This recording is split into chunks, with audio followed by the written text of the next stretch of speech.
সমস্যা, সবার জীবনে কিছু না কিছু সমস্যা আছে।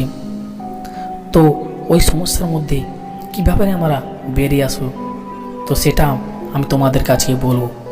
তো চলো শুরু করা যাক। এক লোকের খুব প্রিয় গাধাটি একদিন একটি গভীর খাড়া পাহাড়ের খাতে পড়ে যায়। লোকটি গাধাটিকে টেনে তোলার আপ্রাণ চেষ্টা করে ব্যর্থ হয়। শেষ পর্যন্ত সিদ্ধান্ত নেয় গাধাটিকে জীবন্ত সমাহিত করার। তিনি গাধার উপর মাটি ঢালতে থাকে। অপরদিকে ভার কমাতে গাধাটি গায়ে পড়ার মাটি ঝেড়ে ফেলে দিতে থাকে আর তার উপর দাঁড়াতে থাকে। আরও মাটি পড়তে থাকে, সে ঝাড়তে থাকে আর উপরে উঠতে থাকে। এইভাবে লোকটি মাটি ফেলতে থাকে আর গাধাটি মাটি ঝেড়ে ফেলতে ফেলতে উপরে উঠতে থাকে। আস্তে আস্তে দুপুর নাগাদ সে অনেকখানি উপরে উঠে আসতে সক্ষম হয়। এক পর্যায়ে গাধাটি উপরে উঠে আসে।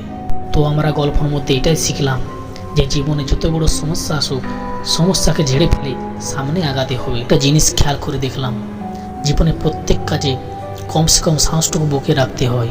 জীবনের সবচেয়ে বড় জয় হলো এমন কিছু করে দেখানো যা সবার কাছে কল্পনার অতীত হয়।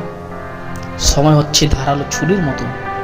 আপনি যদি সময়কে না কাটেন, তাহলে সময় একদিন ধারালো ছুরির মতো আপনাকে কেটে ফেলবে।